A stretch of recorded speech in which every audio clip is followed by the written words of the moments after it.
প্রকল্পের কাজ না করেই ভুয়া কাগজপত্রে করেছেন হাজার কোটি টাকা লোপাট। তাকে নিয়ে বিস্ময় প্রকাশ করেছেন খোদ প্রধানমন্ত্রী তারেক রহমান। চলছে দুদকের অনুসন্ধানও। এরপরও থেমে থাকেনি বিতর্কিত এলজিইডি কর্মকর্তা এবিএম রেজাউল বারীর পদোন্নতি। কোন অদৃশ্য শক্তিতে শাস্তির বদলে অতিরিক্ত প্রধান প্রকৌশলী পদ আর ঢাকা বিভাগের দায়িত্ব উপহার পেলেন এলজিইডির এই বিতর্কিত কর্মকর্তা? শুধু এলজিইডির একাধিক প্রকল্প থেকে ৩৫০০ কোটি টাকা গায়েব হয়ে যাওয়ার মতো চাঞ্চল্যকর ঘটনা ঘটেছে।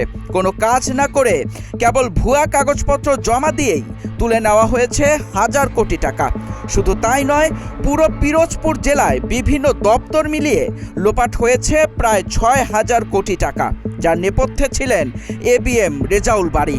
সম্প্রতি এক অনুষ্ঠানে এ নিয়ে তীব্র বিস্ময় প্রকাশ করেন সরকার প্রধান। সেখানে শুধু এলজিইডি একটা মিনিস্ট্রি থেকে ৩৫০০ কোটি টাকা নাই হয়ে গিয়েছে, শুধু কাগজ দেখিয়ে টাকা নিয়ে চলে গেছে, কোনো কাজ হয়নি। জাস্ট উপরে কোনো রকম একটা লোক দেখাতে হবে একটা কিছু করেছে, ৩৫০০ কোটি টাকা গায়েব হয়ে গেছে নেই, এবং লিটিগেশন হওয়ার কারণে সব কাজ বন্ধ হয়ে আছে। একটি ডিপার্টমেন্ট থেকে ৩৫০০ কোটি টাকা, এবং কথা প্রসঙ্গে তখন আমি জানতে পারলাম আরো কয়েকটি ডিপার্টমেন্ট মিলিয়ে একটি জেলাতে ৬০০০ কোটি টাকা নেই। যেসব মেগা দুর্নীতির সাথে সম্পৃক্ত সরকারি অফিসারদের ওপর বর্তমানে চোখ রাখছে দুর্নীতি দমন কমিশন, তার অন্যতম কেন্দ্রে রয়েছেন এলজিইডির অতিরিক্ত প্রধান প্রকৌশলী এবিএম রেজাউল বারী।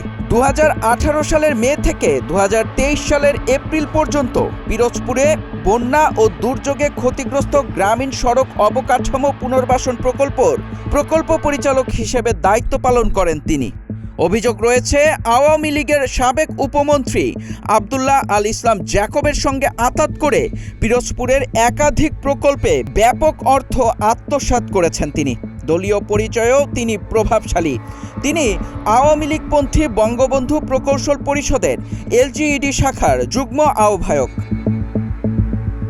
তবে বিস্ময়কর বিষয় হলো, দুদকের তদন্ত চালু থাকা এবং দুর্নীতি নিয়ে সরকারের উচ্চ পর্যায়ের, এমনকি খোদ প্রধানমন্ত্রীর অসন্তোষের পরও কোনোভাবে থামানো যাচ্ছে না এই দুর্নীতিবাজ কর্মকর্তাকে। গত ২ জুলাই তাকে পদোন্নতি দিয়ে করা হয়েছে এলজিইডির অতিরিক্ত প্রধান প্রকৌশলী। কেবল পদোন্নতিই নয়, পুরস্কার হিসেবে তাকে দেওয়া হয়েছে গুরুত্বপূর্ণ ঢাকা বিভাগের দায়িত্বও। এ নিয়ে চরম ক্ষোভ ও অসন্তোষ বিরাজ করছে সংশ্লিষ্ট দপ্তরে। যেখানে শাস্তির মুখোমুখি হওয়ার কথা, সেখানে পদোন্নতি পাওয়ায় তৈরি হয়েছে নানা গুঞ্জন।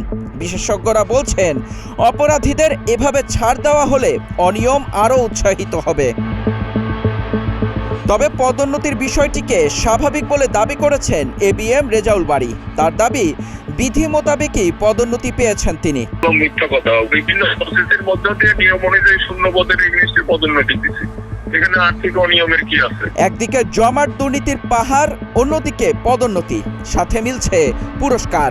কোন জাদু বলে এত অর্জন, তা নিয়ে এখনো মুখ খোলেননি সংশ্লিষ্ট মন্ত্রণালয়ের কোনো দায়িত্বশীল কর্মকর্তা। মেহেদী ইসলাম সোহাগ, গ্রিন টিভি ডিজিটাল।